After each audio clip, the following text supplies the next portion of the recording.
I am largely coming down on the side of the people who are arguing in practice the H-1B visa program seems mostly that it's a vehicle not for bringing in talent that doesn't exist in the U.S., but rather bringing in foreign, highly skilled workers who are willing to work for a lower salary than you would need to pay to get at least that number of qualified Americans. To get the same volume of slots filled with just Americans, you would have to pay a lot more. Though you could probably do it, or, in practice, it would be a combination. You'd pay slightly higher wages and get fewer slots filled by Americans. You could do that. Okay, so even though I'm admitting that by itself doesn't mean, therefore, the H-1B visa program must be bad for America, which is what a lot of the critics seem to think is the case, that's all we have to demonstrate is that the function of this thing in practice is just pushing down the market wage rate for computer programmers and engineers and whatever, these tech companies. So how does that help Americans? That just makes Americans get paid less. And so I want to say that's ignoring the other obvious side of the coin, which is if these companies have lower costs, then whatever products and services they're producing, they can charge lower prices for. Welcome to InFi, the future of finance. Hey everybody, welcome back to the InFi podcast. Today I'm once again going solo and I am addressing the recent controversy over the H-1B visa program. And I'm not going to take a specific stand on, should it be expanded or scrapped or reformed. Rather, what I'm going to do is just help clarify some of the underlying trade-offs, because as usually happens in these debates, I think both sides are talking past each other, at least for some of the arguments. And as an economist, I can weigh in on some of those misunderstandings or at least make sure the clash is clarified in terms of what are we really arguing about here. Let me just give a little bit of context in case people are tuning into this well after the fact, or in case you have more important things to do than me hanging out on social media and seeing how Donald Trump supporters have been arguing with each other in the recent past. So Elon Musk and Vivek Ramaswamy are the people that Trump has put in charge of the unofficial DOGE program, Department of Governmental Efficiency, where they were going to make recommendations for how this isn't part of the Trump administration per se. This is just a separate thing, but they're going to come up with all sorts of proposals as to how to make the government lean and mean. And what was interesting is right around Christmas time, I forget the exact timeline, but Elon Musk tweeted out something along the lines of the U.S. to maintain its competitive edge needs to still be able to recruit the best talent from around the world. Now, I don't know if he specifically said, and so we have to expand the H-1B program or not, but a lot of rank and file Donald Trump supporters, the members of MAGA, got into an uproar and they said, what are you talking about? Trump campaigned specifically on, and here's some, clips from him and JD Vance and whatever, talking about we're going to go to an America First policy again when it comes to the labor market. And we're going to give preference to the American worker. And this H-1B visa program is not only wrong in spirit, but in practice, it's a scam. And it's not about bringing in this elite talent. It's just a way to, depending on the person you are reading, they would use phrasing like it's for everybody, or not everybody, but most of the people who were up in arms about this were saying the H-1B visa program definitely is serving primarily just to lower wages. It's not that we're getting this elusive talent where only 15 guys on planet Earth have these skills and they happen to not be U.S. citizens, right? So they're saying that point. But then others would also throw in things and say that, and the reason U.S. companies like this program is because it's basically slave labor, or some less provocatively would say it's indentured servitude. And so that's, of course, that H-1B visa program by design is going to make employers prefer to hire foreigners rather than giving American workers first dibs on these available slots at these tech companies and whatever. All right. So that's the basic argument. And then Vivek Ramaswamy chimed in and really got tempers flaring because he was taking Elon's side and he was saying, hey, I think we need, I'm paraphrasing obviously, and I'll link folks to all the relevant source material for this commentary in the show notes page. Again, you're listening to, this is the InFi podcast, episode 70, if you want to look this thing up and get the links. But Vivek said, look, we have to face the hard truths here. Part of the reason that these high skill quantitatively rigorous tech slots primarily are going right now to foreigners, like people like from India and elsewhere in Asia, is the culture, U.S. culture, American culture. Now, to be clear, Vivek himself is a U.S. citizen. He was born in Cincinnati, right? If you listen to him talk, he has an American accent, and so he's a U.S. citizen, but his parents were not U.S. citizens, all right? So he's a first-generation American, if you want to frame it like that. And obviously, he grew up in a household that was of more traditional Indian values rather than Joe Sixpack, let's call it, right?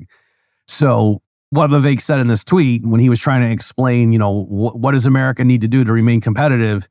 He was saying, the reason top tech companies often hire foreign-born and first-generation engineers over, quote, native Americans isn't because of an innate American IQ deficit, and then in parentheses, a lazy and wrong explanation.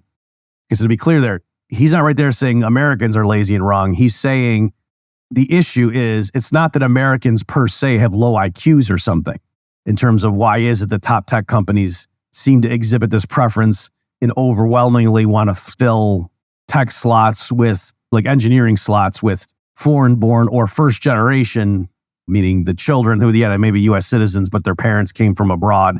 That's not that their family has been in the U.S. for generations. Why is that? And he's saying it's not because, Americans just have a low IQ. That's Vivek saying to blame it on that would itself be a lazy and wrong explanation. So now let's keep reading from Vivek to see, well, what does he think's going on? A key part of it comes down to the C word, culture. Tough questions demand tough answers, and if we're really serious about fixing the problem, we have to confront the truth. And then colon. So now he's going to tell us what the truth is, and he's got truth all in caps. Our American culture has venerated mediocrity over excellence for way too long, at least since the 90s and likely longer. That doesn't start in college, it starts young. A culture that celebrates the prom queen over the math Olympiad champ, or the jock over the valedictorian, will not produce the best engineers. A culture that venerates Corey from Boy Meets World, or Zach and Slater over Screech in Saved by the Bell, or Stefan over Steve Urkel in Family Matters, will not produce the best engineers. Then he's got in parentheses, fact. I know multiple sets of immigrant parents in the 90s who actively limited how much their kids could watch those TV shows precisely because they promoted mediocrity, and their kids went on to become wildly successful STEM graduates. Close parentheses, now back to the main narrative. More movies like Whiplash, fewer reruns of Friends. More math tutoring, fewer sleepovers. More weekend science competitions, fewer Saturday morning cartoons. More books, less TV. More creating, less chillin'. More extracurriculars, less hanging out at the mall. Most normal American parents look skeptically at, quote, those kinds of parents. More normal American kids view such, quote, those kinds of kids with scorn. If you grow up aspiring to normalcy, normalcy is what you will achieve. Now close your eyes and visualize which families you knew in the 90s, or even now, who raised their kids according to one model versus the other. Be brutally honest. Normalcy doesn't cut it in a hyper-competitive global market for technical talent. And if we pretend like it does, we'll have our rear ends, he said a stronger word, handed to us by China. This can be our Sputnik moment. We've awakened from slumber before, and we can do it again. Trump's election hopefully marks the beginning of a new golden era in America, but only if our culture fully wakes up. A culture that once again prioritizes achievement over normalcy, excellence over mediocrity, nerdiness over conformity, hard work over laziness. That's the work we have cut out for us, rather than wallowing in victimhood and just wishing or legislating alternative hiring practices into existence. I'm confident we can do it. And he had 2 American flag emojis to round it out. Okay, so there you have it. That's what he wrote. And that, as you might imagine, if you weren't aware, caused a firestorm. And people summarized it as, Vivek Ramaswamy is saying the reason tech companies aren't hiring American workers is because we're lazy and stupid. And that's not really what he was saying, but, fair enough.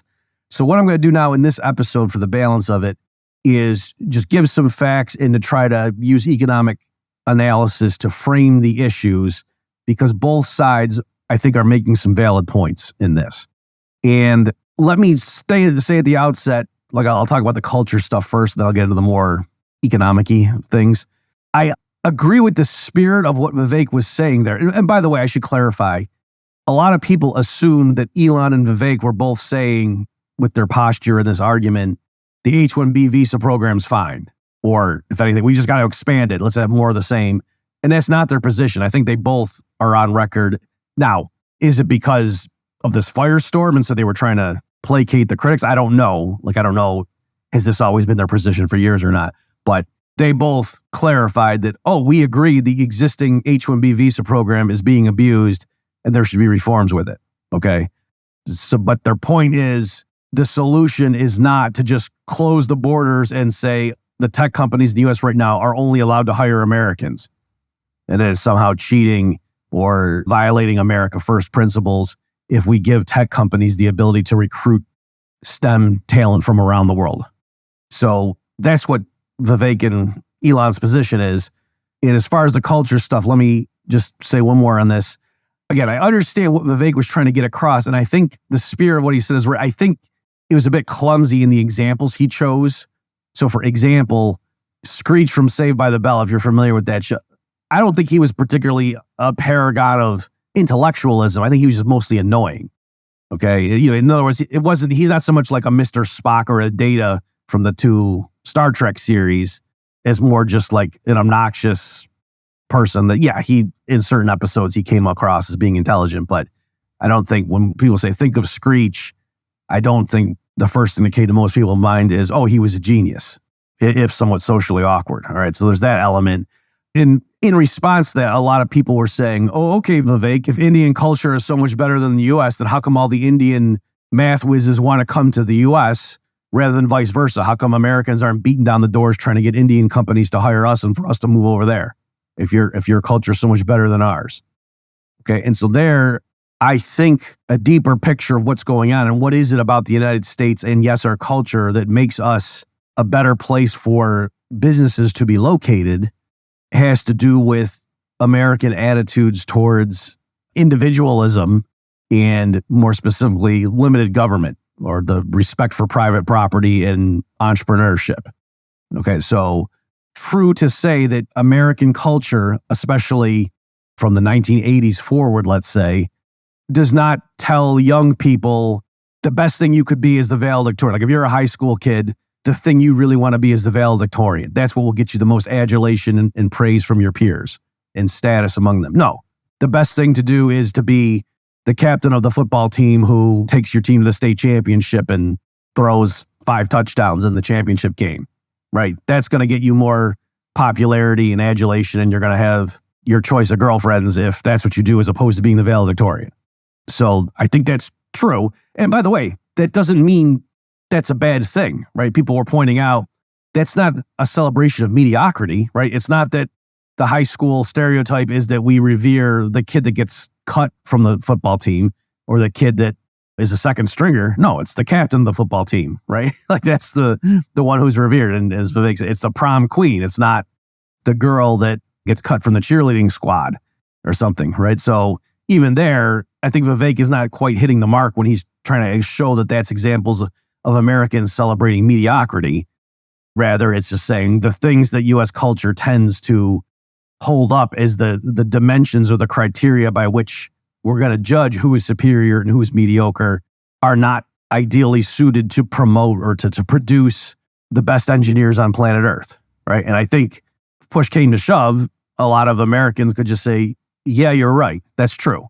And so that's what I'm trying to unpack right here is to say, what is it about the U.S. culture?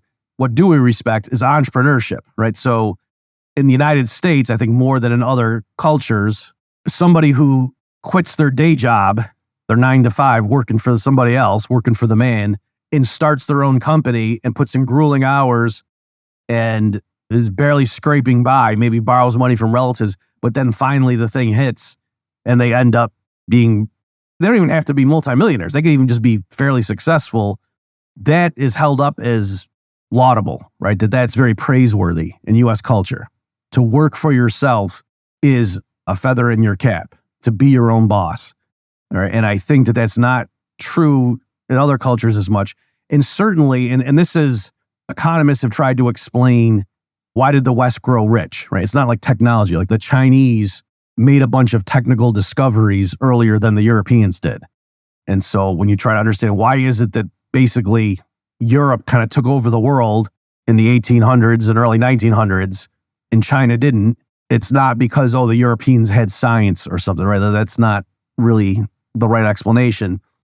Even some other possible explanations too, like the Romans, I know that's Europe, you had the rule of law and stuff like that, and they had roads and things, but yet the Roman Empire also collapsed. So trying to understand, like, what was it in Western Europe that really sparked the Industrial Revolution and then made it such that why were the Europeans able to engage in, you can call it colonialism, you can call it imperialism if you don't like it, but still, nonetheless, why was it that Western Europe basically took over Earth and not other continents doing it, right? And so again, economists steeped in the free market tradition will hold up things like, it's because of the respect for individual rights, in particular property rights, that the Chinese culture, like the political authorities, had much more dominion over their subjects. And so that helps to explain. But even there, you say, okay, but why? And so among other authors like Deirdre McCloskey has written a lot on this and argues it comes down to culture in the following sense that, like in China in the 1500s, a family would be much more proud of their eldest son if he ended up serving as a minister in the government, as like a state official, rather than being a merchant who made a bunch of money, right? And so that is an important difference. Whereas again, in Great Britain in 1800, somebody who starts out working at a factory and then quits, and then goes and forms a shipping company or something, and then his ship comes in and things go well and just grows over time and becomes a railroad magnate or whatever. I'm probably mixing a lot of different biographies together, but that person is held up as an icon. And young people, if you could do that, that would be good. And your parents would be proud of you. Okay. And so things like that, many economists and political scientists who are appreciative of the virtues of capitalism would say that stuff is really important. Okay. And so then back to, the US context, I would say I think that explains the American success story. What's the formula in America that makes it so powerful and rich? It's that we have a sphere of protection around individuals such that if you go form a company and you have a net worth of $1 billion, you get to keep it. We will, again, with all this stuff, I'm doing broad patterns, like there's a graduated income tax and everything, but there wasn't prior to 1913. So at the federal level. Okay. So I'm just saying that I think is what explains the two different outcomes that we're talking about here. Like, why is it that people like, Japanese families and Indian families, when they move to the US, how come their children do really well? And they end up making a bunch of money in technical fields more than Americans who are like from Western European descent in the United States, but also making more than Japanese or Indian people back in their home countries. Why is that? And I think I'm, trying to give both ends of the explanation there. That the stuff Vivek was talking about, he's explaining why is it that children who grow up in third generation or more American households don't seem to be chess masters, and they think it's more important to be able to hit a home run than to solve a polynomial problem. But yet the critics pushing back against them are saying, okay, well then how come all the big companies are here and we're the ones recruiting the talent onto our shore, on our soil, and not in these other countries where they're so much better than us? Okay, so there I'm just trying to explain the two sides of the coin. Okay, so getting now more into the specifically economic issues, one main controversy where I'm going to side with the critics of the H-1B program has to do with, is the program in practice actually bringing in foreign talent that we just don't have in the US? Okay, so if you go to the Department of Labor's website on this H-1B visa program specifically and say, what's the ostensible function of this program? It will say it is supposed to allow US employers, it's to give them the ability to recruit foreigners who have very specialized skills or educational backgrounds that are not widely available in the US domestic workforce. And so that's why, in order to allow US industry to remain competitive in those fields, they have to have the ability to recruit such people, because otherwise that elite talent is going to work in some other country. If they're not legally allowed to work in the US, they're going to work somewhere else. And then over time, U.S. firms in those industries are going to either go out of business or at least fall behind in the innovation cycle compared to their foreign-based rivals. That's the argument. Even having said that, though, the H-1B program, again, if you go to the Department of Labor's own description of how this thing works and what its rationale was, to prevent it from merely being used as a way to undercut wages for American workers, the program says that if a company applies for this H-1B visa program, right, so they have a job opening, they write up the description, they give the salary that they're going to pay, and then they have to, if they want to be able to recruit a foreigner with it, they have to submit that to the Department of Labor. There's forms and stuff they got to fill out. And among other things, they have to do an attestation saying, this wage we're going to pay, it's either if our company already has American-born workers or American citizens who are employed in the same type of job, that we're going to pay this foreigner that we're recruiting the same wage that we're paying the American counterparts. Or if they don't have that, if there are no U.S. citizens at that company who are already in that niche, we got to pay the prevailing wage in the area for that type of occupation, where that is based upon union pay scales. Okay. Then there's another complication where I think the employer can circumvent that if they just say, we're going to pay at least $60,000 for this job. I think, or if the person at least has a master's degree in the relevant field. I think there's like exemptions to those standard rules. Okay. So that's the general spirit of it. And so that's why the defenders of the program are saying, no, this really is, this isn't just pushing down wages. We're a trick. These are highly talented people. There were some, if you saw the debates on social media, on Twitter/X, the critics of the program were passing around screenshots allegedly from the Department of Labor's public database about the H-1B visa program, showing positions like Chippendale's dancer or teaching English as a second language, stuff like that, where you would think, I'm not sure why we would have to go to India to recruit elite talent for those types of jobs. Aren't there Americans who can dance, and aren't there Americans who can speak English and teach it to somebody that it's their second language? Come on. And so the pushback I was seeing on that was to say, no, those either that you're looking at the wrong thing, like maybe that's the H-2B program or something, a different type of program than what we're arguing about.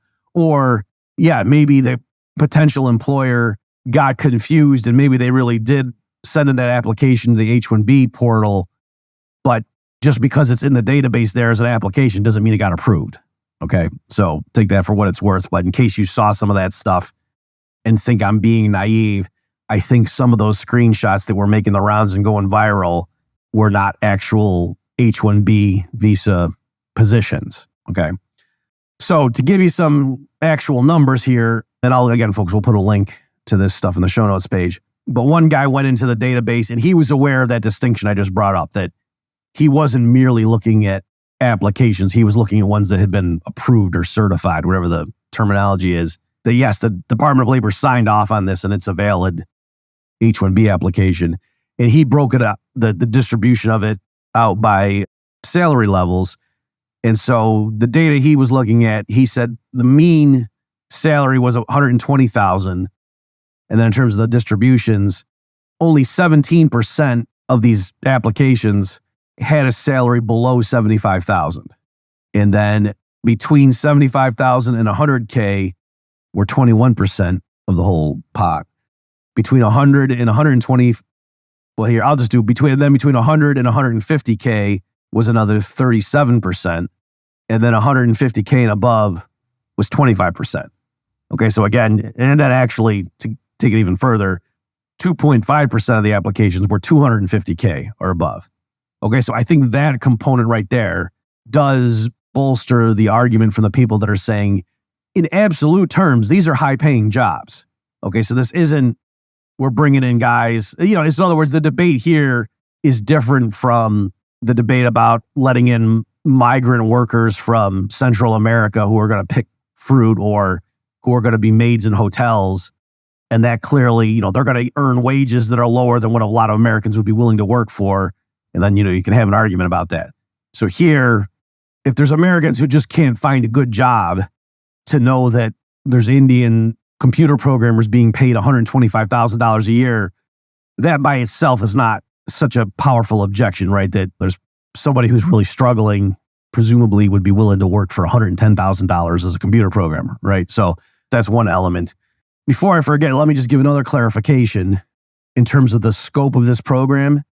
So it's true that there's a cap, at least for the pure business side. My understanding is like the academic slots, there is no cap.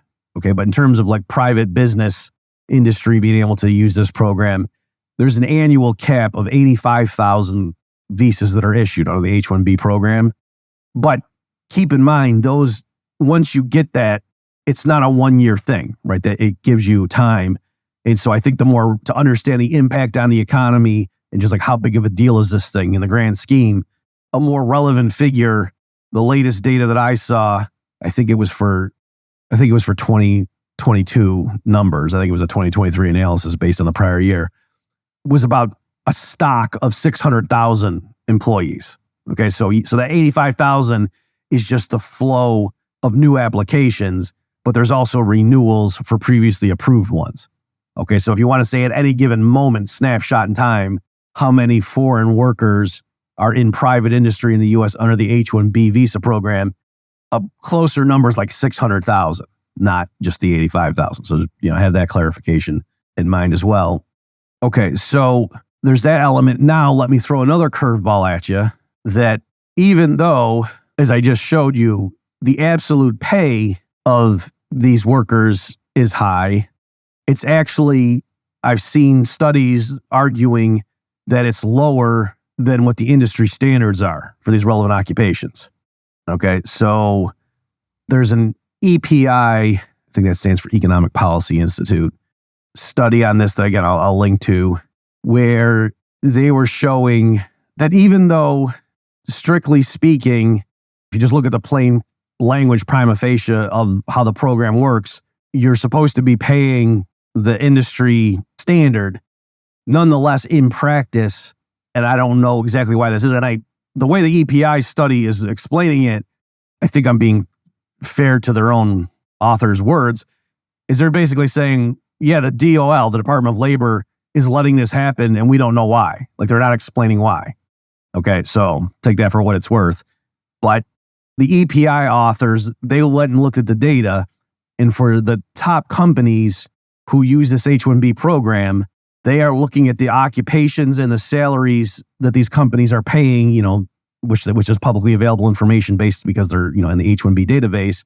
And then they're cross-referencing that with I don't know if it's the BLS, Bureau of Labor Statistics, or Department of Labor, but they have data in terms of where these jobs are geographically located. And then in that area, what's the average wage rate in that type of occupation? And with all this stuff, there's coarseness in the data. So this isn't perfect, but assuming that they did the analysis accurately and tried to be honest about it, they were coming up with results showing that, especially these big employers who heavily rely on this program, the wages they pay to the visa holders are below the median for that occupation. All right, so let me just give you some specifics here.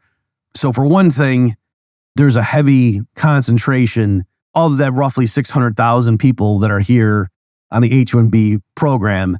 A lot of them are hired by like 30 companies. Okay. So anyway, this cognizant technology is the top one.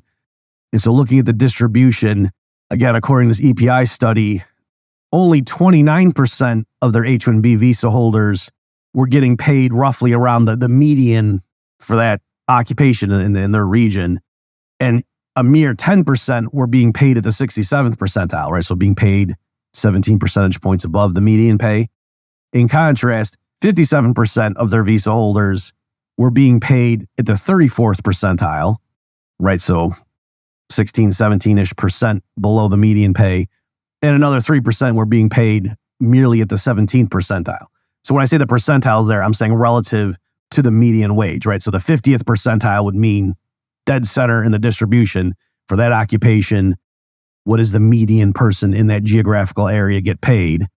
And so you would think if what the company is paying in order to be eligible for this H-1B program is the median wage, at least, you would think there'd be a big cluster at the median, and then if anything, a little bit spilling over above it to be compliant, but they're showing in this study that no, more than half, 57%, are clustered around the 34th percentile, which is well below the median. Okay, and then that pattern holds up for the other, Deloitte Consulting, Tata Consultancy, Amazon, Google, Infosys, Microsoft.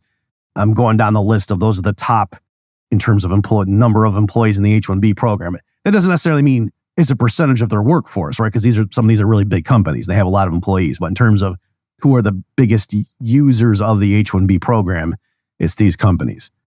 Okay? So again, my point here is two things can be true at the same time. The defenders of the program who are saying, come on, don't think of this as like low-wage workers with no skills. No, these are highly skilled people. A lot of them have advanced degrees. They're technically trained people, and they're getting paid a bunch of money, right? So whatever framework you want to use to analyze this, don't think of it as analogous to bringing in unskilled workers to pick fruit or something, and then that's just pushing down wages for Americans who have a high school diploma. That's not the way to think about this. So they are correct insofar as, most people in the H-1B visa program are making a lot of money in an absolute sense. But the critics of the program are also correct by saying, despite the ostensible safeguards and design of the program, in practice, it seems the people who get awarded these visas in practice are not being paid what the U.S. market wage rate would be, if you want to think of it like that. That American citizens who are in that same occupation and adjusted for geographical, location are getting paid a lot more than their counterparts who are in the H-1B visa program for, quote, the same job. Okay, so far so good. And then you might think, oh, okay, so basically the critics were right and these other guys are just these employers crying and saying, oh, we need the H-1B visa program. If anything, we need to expand it. Because how can we possibly stay competitive? The talent's just not here. And maybe it's because of US TV shows. It looks like, oh yeah, those guys are all just full of it. There's plenty of American talent workers who could do these jobs. It's just that these employers don't want to pay US wages, right? And so they want to be able to pay well below, even though in absolute terms, they're still writing big checks to these workers from India and elsewhere. But it's less than what you would have to pay to get an American in the job, but it's not because Americans don't exist, right? So that's what it looks like. And so you might think that's a slam dunk. And I want to say, actually, perhaps counterintuitively, if that were the only objection, that doesn't prove that the program is bad economically for America as a whole. Okay, so let me just say that again. Based on my analysis of the data, I am largely coming down on the side of the people who are arguing in practice the H-1B visa program seems mostly that it's a vehicle not for bringing in talent that doesn't exist in the U.S., but rather bringing in foreign, highly skilled workers who are willing to work for a lower salary than you would need to pay to get at least that number of qualified Americans. To get the same volume of slots filled with just Americans, you would have to pay a lot more. Though you could probably do it, or, in practice, it would be a combination. You'd pay slightly higher wages and get fewer slots filled by Americans. You could do that. Okay, so even though I'm admitting that by itself doesn't mean, therefore, the H-1B visa program must be bad for America, which is what a lot of the critics seem to think is the case, that's all we have to demonstrate is that the function of this thing in practice is just pushing down the market wage rate for computer programmers and engineers and whatever, these tech companies. So how does that help Americans? That just makes Americans get paid less. And so I want to say that's ignoring the other obvious side of the coin, which is if these companies have lower costs, then whatever products and services they're producing, they can charge lower prices for. Okay, so it's helping American consumers via lower prices. All right, so here, the argument is equivalent economically just to the argument over free trade. Right, so yes, if China mass produces television sets that are decent quality but very inexpensive and ships them over to the United States so that Best Buy and Walmart have TVs that are made abroad, that makes it impossible for U.S. manufacturers to be cranking out television sets of the same quality, at least in the United States. Because, for us to do that here, you would have to only pay, I'm making these numbers up, of course. You'd have to only pay American workers, whatever, $8 an hour. And the kind of workers who have the skills that they could be in these plants cranking out TVs, they can get paid a lot more than $8 an hour doing something else in the United States. And so it's not profitable. And that's why television manufacturing gets outsourced and it's no longer located on U.S. soil, but abroad, and the TVs come in. So the standard argument over free trade, like to say, oh, is that a bad thing? Standard economic analysis says, well, it helps some or hurts some Americans, but it helps others. Namely, if you were a worker who is particularly skilled in manufacturing, and especially the kind of manufacturing that would be needed if we were going to make TVs here, then yes, the fact that the U.S. government allows Chinese-produced television sets in without putting a huge tariff barrier in its way hurts you, that you got to take a job elsewhere. Like if the U.S. government prohibited the importation of television sets, maybe you'd be making $18 an hour at a U.S. factory cranking out TV sets. But because we're make better numbers, $30 an hour.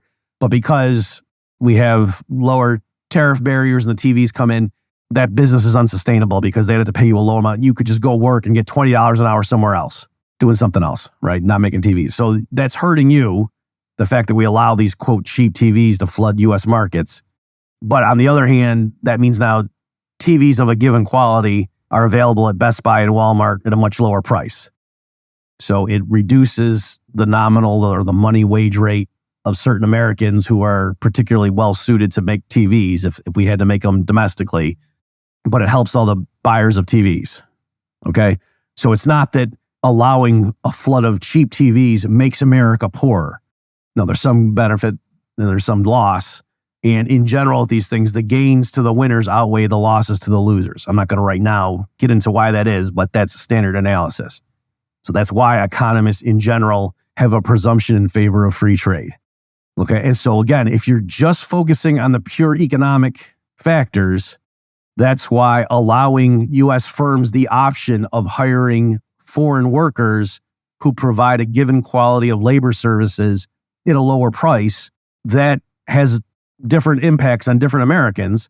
Namely, it hurts Americans who have skills that are very close to what the foreigners are doing, but it helps all the Americans in their role as consumers who buy the goods and services that those firms produce.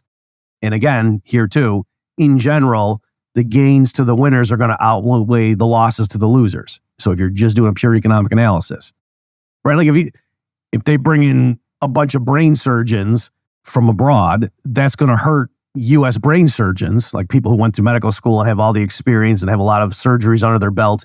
They're going to make less, but it's going to allow hospitals and whatever, that's a bit of a not great example because healthcare is so messed up. You're thinking, oh, they're not going to pass the savings, but there's savings there, right? And if you did have more of a free market in healthcare, that would lower the price of brain surgeries. Okay, so it would benefit the people getting the service. Or a different example, like you may know that there's restrictions right now on hair cutting, right? There's certain cities where like even doing African hair braiding, there's a cartel of that. And you have to get a special cosmetologist license. And like the existing people in the city who do African hair braiding have to sign off and say, oh yes, our region needs more suppliers in this area. So it's a very protected cartel-like setup where they're very reluctant to let somebody else do it. Even though you could say, well, what's the worst that's going to happen if you have an unlicensed hair braider? It's not like somebody's going to die. Okay. So there you could say, well, what would happen if they open that up? And you could argue it would be silly to just look at the impact on the existing hair braiders and say, oh no, if we got rid of this licensure requirement and just that anybody who wants to is allowed legally to offer their services as a hair braider, they might go out of business. We're not going to compel the public to patronize their shop, but it's not that you need permission from the government to be an African hair braider if you live in Miami or something. The economic analysis of that is that would clearly lower the wages of existing African hair braiders. So that's why they want to protect their cartel. But it would lower prices for consumers. Or, like taxis in major cities before Uber and stuff comes along, there's a cartel of the taxi cabs where you need a special medallion to legally be able to take fares and drive people around. And so obviously the cab drivers who already are in that system want to restrict it. They don't want there to be more cab drivers. So in terms of the economics, if the city liberalizes and grants more medallions, so there's more taxis, what's that going to do? That's going to lower the earnings on average of existing cabbies, but it's also going to lower fares. Right now, if there's more cabs available, the market price of how much you got to pay to go up 6 blocks uptown is going to go down. Okay. Now, that's interesting that I'm bringing that up, that example, because you could say, wait a minute, but there's more involved. And you're right, there is. Like with cabs, there's congestion issues. And like with medical services, you could say, why do we need licensing at all? How about anybody can be a brain surgeon? And wouldn't that increase the supply of brain surgeons? But people say, yeah, but we're worried about other effects that, you don't want quacks just advertising and people going and saying, oh, I got this brain surgery for $19.99, meaning $19.99, and they gave me a free lollipop at the end. Okay, so there's other things involved in the pure economics in terms of wages and prices for consumers. But I'm just going through all those examples to warm you up to see if you're putting all your chips in as an opponent of the H-1B program on the fact that, oh no, this thing just lowers wages for these tech-sensitive occupations. That doesn't mean you're done. That doesn't mean so therefore it's bad for America. If that's the only thing you're worried about, at best it's a wash, and arguably in general it's actually still good. That, again, the aggregate benefits to the consumers are going to outweigh the concentrated losses to the losers. And so if you allow that for all kinds of industries, in general, just about everybody is richer in material terms than they otherwise would be. Okay? But having said that, you might think, oh, so basically, Bob, now you're saying you're in presumption of expanding the H-1B program and just saying there shouldn't be any caps. No, I'm not saying that, because there's other things involved than just the pure economics of it. Right? So what's going on here, obviously, is the U.S. has limits on how many people can immigrate into the United States and legally work. So given that we have that policy in place for some reason, then, yeah, that's going to set what the market wage rate is for these occupations. And if you were just to selectively allow people to exceed those limits, then that's presumably going to be undercutting the whole point of the original rationale for why are you limiting immigration in the first place. Right? So I'm not proving that it's right or wrong. I'm just saying we need to first have a conversation about why does the U.S. government limit immigration in the first place? And some types of radical libertarians do agree with that. They say, yeah, they have what they describe quite openly as an open borders policy. All right, so I'm not in that camp. I think there's plenty of reasonable arguments that self-described card-carrying libertarians advance as to why, especially in the current regulatory environment, it would be a bad idea if the U.S. government just opened the borders and let anybody move in legally, or what's arguably even worse is to let a bunch of people come in illegally and then not do anything about it. But I'm saying for the type of person that doesn't hold that view, that does think the U.S. government does have a role and it makes sense to regulate and restrict how many people per year can move into the United States permanently and then, apply for jobs on the same footing as existing U.S. citizens, given that you have that policy in place, then yeah, this H-1B visa program doesn't merely have pure economic effects in terms of lowering the wages of some Americans, but also lowering prices of others and or, boosting shareholder dividends to the stockholders of these companies. Besides those pure economic transfers, if you want to think of it that way, which again, by themselves would tend to on net benefit Americans, there's also the fact that, well, you're undercutting, for whatever reason you set those limits in place. Now, if you're letting these people come in, presumably that's at odds with what the immigration restrictions were doing. Okay, so I'm not here saying what the answer is, but I'm just trying to clarify so people can realize where the argument ends up. Put it to you this way, if what ended up happening was we got rid of the H-1B program so that you couldn't do that, and all the existing companies who had workers who had, physically moved to the United States and they're in Silicon Valley and they're going into work at Tesla and Google and whatever, and then the U.S. government says, no, you can't do that. These 600,000 people, they got to go back home. And so instead, the companies switched to, they still hired those workers for those roles, but now they just had Zoom calls with them. And so they just turned them into like 1099 contractors who lived abroad or something, and that's how they handled it legally. Then I think a lot of America First opponents of the H-1B program would think, oh, that's just cheating. That's basically the same thing. And I want to say, well, no, there we're isolating the effect on the U.S. labor market and product markets versus how much of this is just, we don't want more foreigners coming and physically living here. Okay. And so I'm just trying to isolate those two things. So just in terms of your own position, and just think through the implications of that. If you're saying, if in general you're a free trader, but you're saying with immigration, there's more stuff going on and there's property issues involved with, like, if the government basically lets someone come and move down my street and now I got to pay property taxes for their kids to go to school and whatever, and that's coercive in a sense. I didn't agree to that. And yet I'm having to pay for that kid going to school, and the roads and bridges get worn up more now. And if they get unemployed, they might get on food stamps, whatever. So you're kind of isolating a lot of that if you say, oh no, it's just the US companies are still getting their labor services for a lower price, but they're not physically moving here. And so that's just to help you isolate those things. Okay, that's a good spot to wrap up. Thanks everybody for your attention. We'll see you next time.